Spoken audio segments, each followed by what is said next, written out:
한 청년이 저에게 와서 아주 좀 지난 일입니다. 저에게 질문을 했습니다. 뭐라고 질문을 했냐면요. 내가 어떤 형제와 교제를 하고 싶은데 해도 될까요? 이렇게 질문을 했어요. 제가 그 얘기를 듣고 이렇게 대답을 했습니다. 확신이 있으면 하면 되지. 이렇게 얘기를 했어요. 그랬더니 그 자매가 이제 저에게 또 다시 이제 질문을 하는 거예요. 근데 혹시 잘 안 되면 어떡하죠? 그리고 제가 또 다시 이렇게 대답을 했습니다. 그거는 확신이 없는 거야. 이렇게 얘기했더니 그 친구가 또 그건 아니라 그러더라고요. 확신 없는 건 아니라고. 시간이 조금 지나고 나서 형제와 자매가 찾아와 가지고 잘 만나고 있다고 이렇게 이야기한 것을 어, 경험한 적이 있습니다. 지금 생각을 해보면요, 왜 물어봤을까? 왜 물어봤는지 모르겠어요. 아마도 한 지지도 받고 싶고 또 잘 해보라고 이렇게 격려해 줄 수 있는 누군가가 필요하지 않았나, 그런 생각이 듭니다. 우리는 무언가를 선택할 때 주저하게 되는 이유가 있습니다. 그것은 불확실하기 때문에 그렇습니다. 내가 될지 안 될지 잘 모르는 거예요. 어떤 시험을 준비하는데 그 시험에 1년이란 시간이 걸립니다. 그러면 1년 뒤에 내가 그 시험에 통과할지 통과 못할지 잘 모르잖아요. 그럼 이제 마음 가운데 불안함이 이제 찾아오는 것이죠. 불확실성이라고 하는 것은 우리가 직업을 선택할 때도 마찬가지입니다. 어떤 기업에 내가 취업을 하려고 하는데 세상적으로 굉장히 유명하고 좋은 기업이에요. 그런데 들리는 소문이 45세 정도가 되면 이렇게 조금씩 잘려나가더라, 좀 은퇴를 미리 하는 사람들이 많더라, 이런 얘기를 들으면 이제 우리의 마음 가운데는 걱정이 막 들기 시작하는 것이죠. 불확실성이 많아지면 우리는 결과를 통제하고 싶어하는 그런 욕구가 생깁니다. 과학을 이용해서 요즘 AI가 유명하잖아요. AI를 통해서 지식과 정보를 통해서 내가 안정적인 결과를 얻고 싶어 합니다. 그러니까 완벽한 계획 속에서 내가 완벽한 삶을 살고 싶은 거예요. 내가 통제하고 싶은 삶을 살아가고 싶어 합니다. 정보를 이용해서 내가 실패하지 않는 인생을 살아가겠다, 우리는 생각을 합니다. 직장도, 연애도, 결혼도, 우리 자녀 양육도 내가 세운 플랜대로 하고 싶다. 아이를 낳으면요, 이제 기형아 검사라는 것을 합니다. 그 목적은 이 태 속에 있는 아이가 건강하게 잘 자랄 수 있도록 이렇게 하기 위함이에요. 그러나 어떤 이들은 그 검사를 하고 나서 아이를 낳고 싶지 않다 하는 사람도 있어요. 과학기술과 의료기술을 사용해서 내가 변수 없는 삶을 살고 싶다, 그런 것이죠. 이처럼 우리는 불확실한 삶을 견디지 못합니다. 오늘날 우리 시대는 불확실한 것들이 너무 많은 시대예요. 그렇다면 우리는 확실한 삶을 살아갈 수 있는가? 그렇지는 않아요. 러시아 안톤 체호프가 이런 말을 했습니다. 자막이 있는데요. 확실성이라는 것은 존재하지 않는다. 다만 불확실성의 정도가 다양할 뿐이다. 그러니까 사실 확실한 인생, 확실한 일은 존재하지 않는다라는 거예요. 우리가 아무리 계획을 세운다 한들 그것이 어떻게 될지는 모르는 거예요. 내일이 어떻게 변할지 모르는 것이죠. 예수님께서 내일 이 땅 가운데 재림하실지 모르는 거예요. 중요한 것은 우리가 불확실한 이 시대 가운데 너무나 많은 에너지를 쏟으며 살아가고 있다라는 거예요. 에너지를 많이 씁니다. 저는 이 휴대폰을 잊어버리거나 뭐 그런 적이 없어요. 휴대폰을 뭐 떨어뜨리지도 않아요. 그럼 좀 보험도 잘 가입을 안 하는데요. 성격 자체가 그래요. 어렸을 때부터 막 어린 아이들 막 지갑 같은 거, 예전엔 지갑 들고 다녔었잖아요. 지갑 같은 거 막 잊어버리기도 하고 그러는데 저는 별로 잃어버린 적이 없어요. 왜 그런가 하냐면 제가 스스로 계속 통제를 하는 거예요. 아, 내 지갑이 여기 있지. 그리고 집에 가면은, 지금은 그렇게 하지 않지만 집에 가면 이제 지갑이랑 뭐 이렇게, 그때는 키를, 열쇠가 있었으니까 뭐 열쇠랑 이렇게 두는 곳이 다 있어요. 그래가지고 항상 거기에 두고 항상 확인하기 때문에 이제 잊어버린 일이 별로 없었습니다. 그러니까 우리는 그런 것에 에너지를 사실은 많이 쓰게 된다. 어떤 책에서는 이렇게 이야기합니다. 비행기를 저는 한 번도 놓쳐본 적이 없어요. 뭐 버스를 한 번도 놓쳐본 적이 없어요 라고 하는 것은 성실한 것이죠. 그러나 에너지가 많이 들어가는 일이에요. 최소한 10분 그리고 30분 전에 내가 먼저 가서 기다리고 있다라는 것이죠. 그러니까 우리는 불확실성을 통제하기 위해서 에너지를 많이 써요. 특히 걱정하느라 에너지를 많이 쓰죠. 여기서 정말 중요한 것은요, 우리는 그런 상황 속에서 우리의 기도를 잃어버린다라는 것입니다. 기도를 하지 않아요. 우리의 모습이 그렇습니다. 저도 부끄럽지만 마찬가지라는 생각이 들어요. 무슨 일을 선택할 때 결과까지 보고 싶어 합니다. 결과를 보았을 때 확률이 조금 더 높은 것을 선택하고 싶어 하지 낮은 것을 선택하고 싶어 하는 사람은 아무도 없어요. 그런데 우리가 여기서 생각해 봐야 될 점은, 우리는 하나님께서 부르심의 삶을 살아가야 되는데 불확실하면 그 부르심의 삶을 거부할 때가 많이 있다라는 거예요. 근데 부르심의 삶은요, 하나님께서 부르시면 특징이 있는데요, 그것은 결과를 먼저 이야기하지 않습니다. 우리의 결단을 먼저 요구하시지 결과를 먼저 말씀하시지 않으세요, 보통. 그러니까 우리는 하나님의 말씀, 하나님께서 나에게 주신 것을 쫓아서 살아가기가 참 어려운 거예요. 하나님께서 어떤 말씀을 하시면 아마 이렇게 말하는 분들이 계실지 모르겠습니다.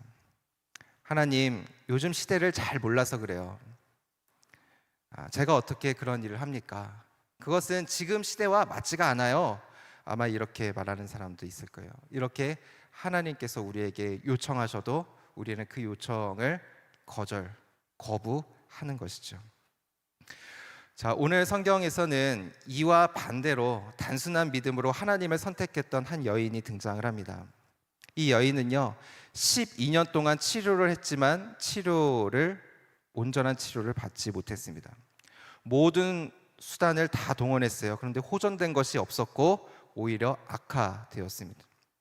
혈루증 여인, 혈루증이라는 것은 피가 나는 병입니다. 고통도 불편함도 극심했을 거예요. 그런데 그가 예수님에 대한 소문을 듣게 됩니다. 나같이 병이 있는 자가 예수님을 만났더니 고침을 받았어, 이런 이야기를 듣게 되었습니다. 그녀의 마음 가운데는 신락 같은 이 희망이 솟기 시작했어요. 그리고 그녀는 많은 생각을 하기보다는 자신의 열망을 쫓아서 주님께로 나아갔습니다. 우리 27절과 28절 한번 같이 읽어보도록 하겠습니다. 27절, 28절입니다. 시작. 예수의 소문을 듣고 무리 가운데 끼어들어와서 그의 옷에 손을 대니 이는 내가 그의 옷에만 손을 대어도 구원을 받으리라 생각함일러라. 아멘. 자, 오늘의 본문의 스토리는 조금 빠르게 진행됩니다. 예수님께서 오신다는 소문을 듣게 되었습니다. 예수님께서 지나갈 때 이 여인이 예수님께 찾아가셔서 그의 옷자락을 탁 붙잡습니다.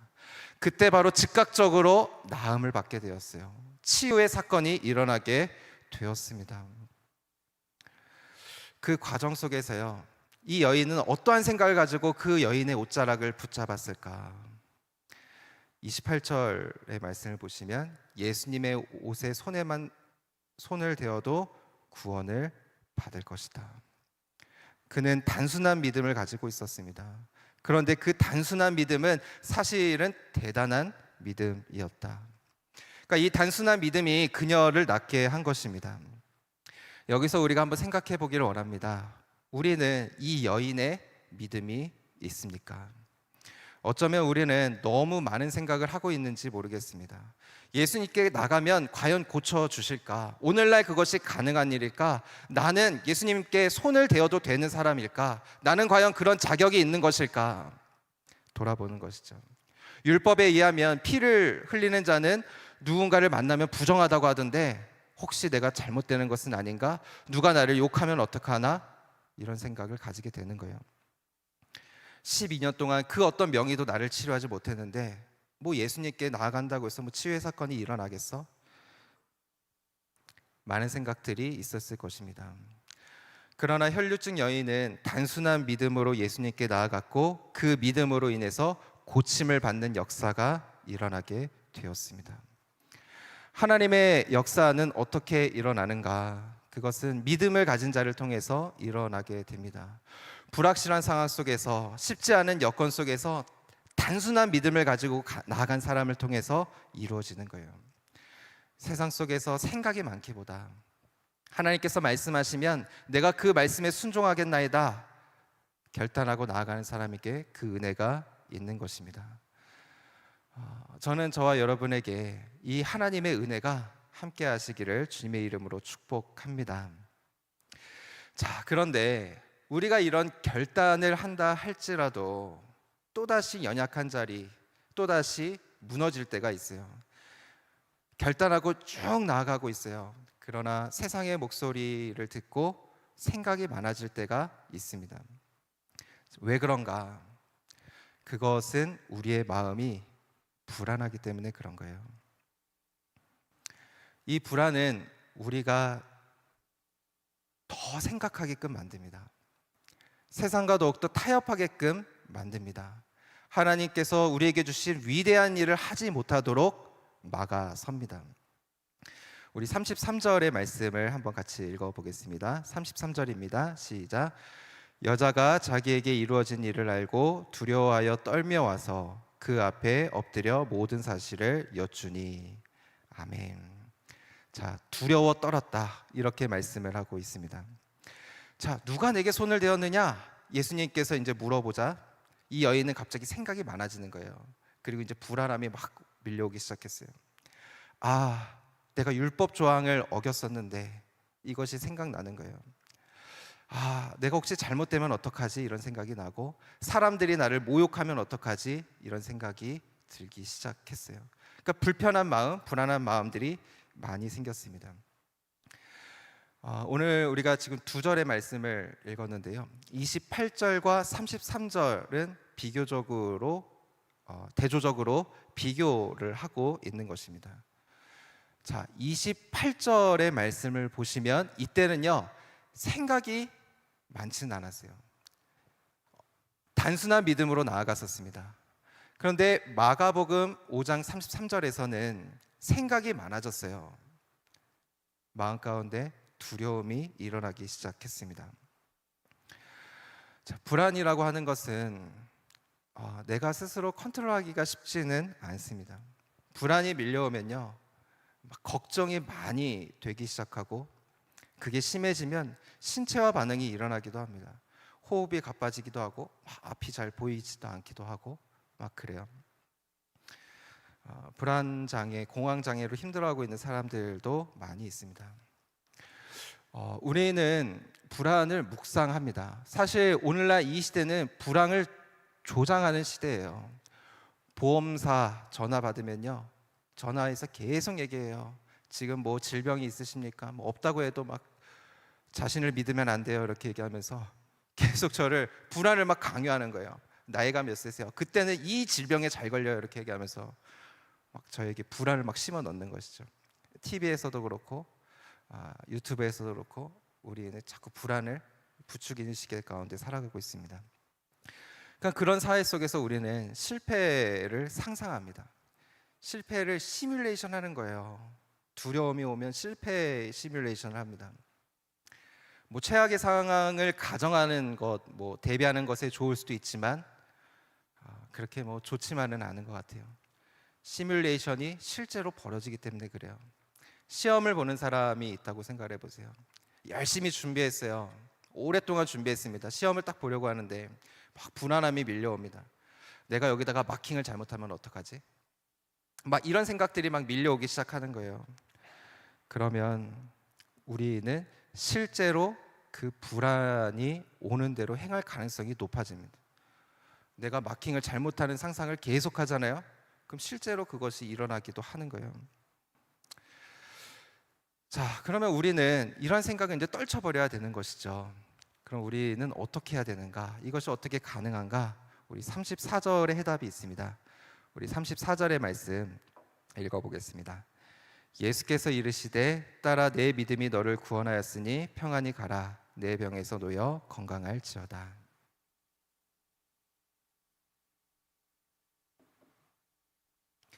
자, 불안을 떨치는 방법은 주님을 만나는 것입니다. 오늘 본문을 보시면 예수님께서 찾아오셔서 이 여인의 불안과 생각을 이렇게 덜어주고 계시는 것을 보고 있습니다.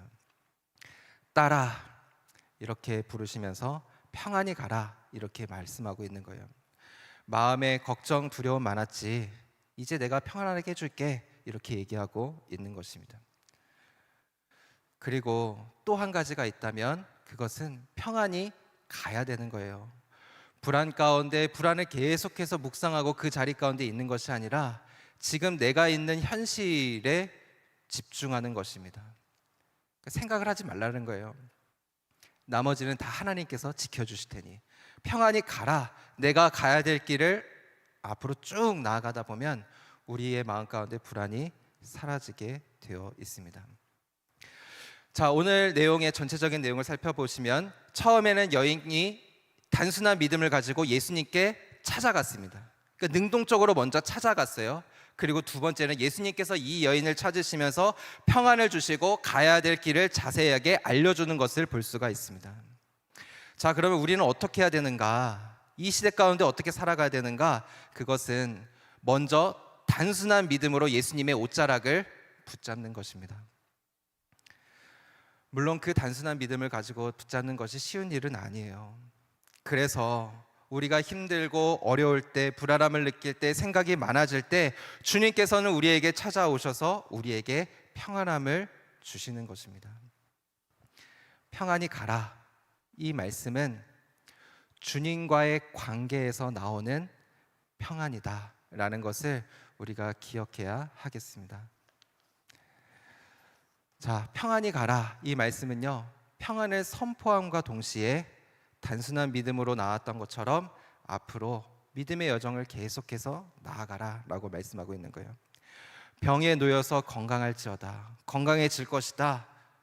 나머지는 다 하나님께서 책임져 주실 테니, 하나님께서 다 인도해 주실 테니 너는 이제 그 길을 가라 이렇게 말씀하고 있는 것입니다. 최근에 승부라는 영화가 있었죠. 조은현 구단과 이창호와의 이제 바둑 이야기입니다. 아마 다 보셨고 아실 것이라는 생각이 듭니다. 조은현 구단은 한국, 중국, 일본의 국수들을 모두 물리치고 우승을 차지했습니다. 조은현은 이 제자를 키우게 되는데요. 이창호가 천재성을 발휘하자 그를 자택으로 데리고 와서 먹고 재우면서 제자로 키웠습니다. 둘은 스타일이 많이 달랐어요. 조은현은 전투적인 공격적인 스타일이었고 이창호는 수비적인 스타일. 확률로 이기는데요, 반집으로 이기는, 끝까지 물고 끝까지 이렇게 늘어지면서 이제 마지막에 승리를 하는 그런 스타일이었습니다. 오랜 시간이 지났어요. 이창호가 바둑을 하는데 그 바둑이 자꾸 안 풀리는 거예요. 조은현의 바둑이 이창호의 바둑과 맞지 않았던 것이죠.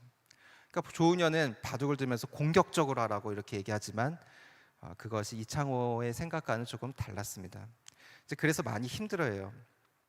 조은현에게 배워서 어느 수준까지는 이룰 수 있었지만 이 이상은 이루지를 못하는 거예요.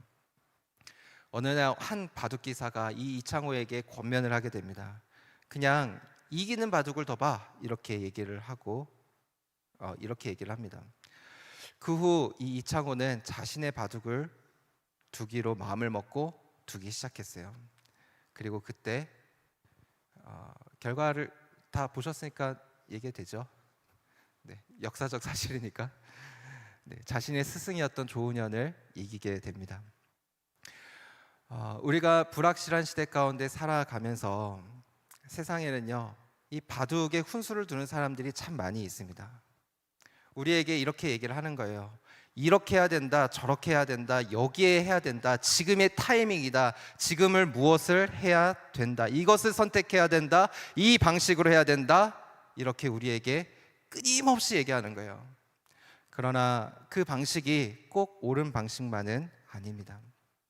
만약에 오늘 성경 본문의 이 혈류증 여인이 세상의 논리대로 살아갔다면, 그 세상의 소리만 듣고 있었다면 예수님을 만나지 못했을 거예요.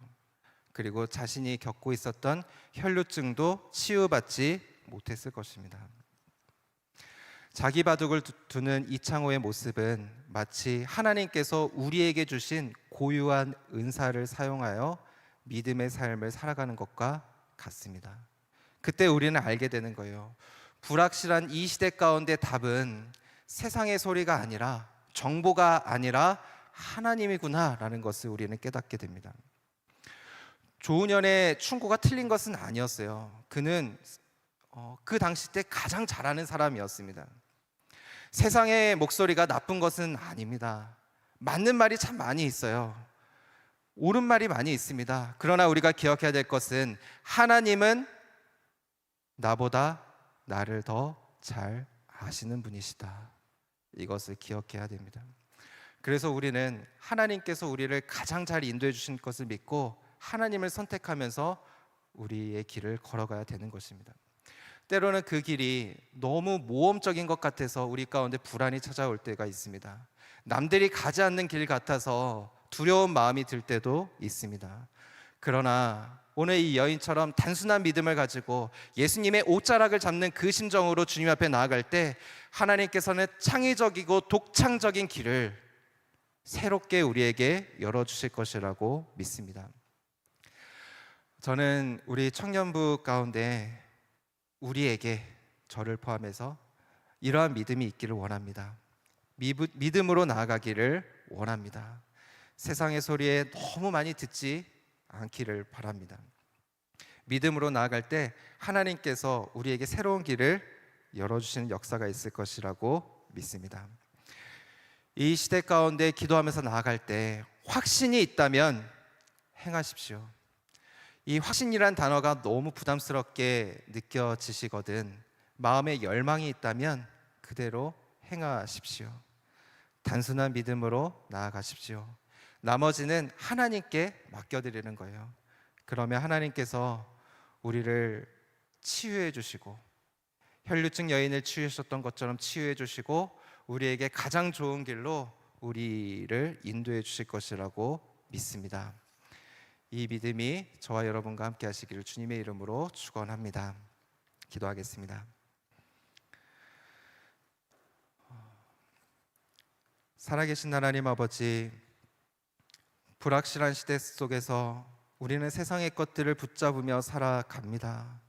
남들이 이것이 좋다고 하고 이것을 해야 한다고 하고 이것이 중요하다고 하면 우리는 어느새 그것을 붙잡으며 살아갔었습니다. 하나님, 그러나 우리는 그 전에 하나님의 말씀을 붙잡게 하여 주시고 단순한 믿음으로 나아갈 수 있도록 인도하여 주시옵소서. 나보다 나를 더 잘 아시는 주님께서 우리의 길을 친히 인도하여 주시고 하나님의 길을 걸어갈 수 있는 믿음의 사람들 되어줄 수 있도록 인도하여 주시옵소서. 우리와 함께 해주실 주님을 찬송하며 예수 그리스도의 이름으로 기도드립니다. 아멘.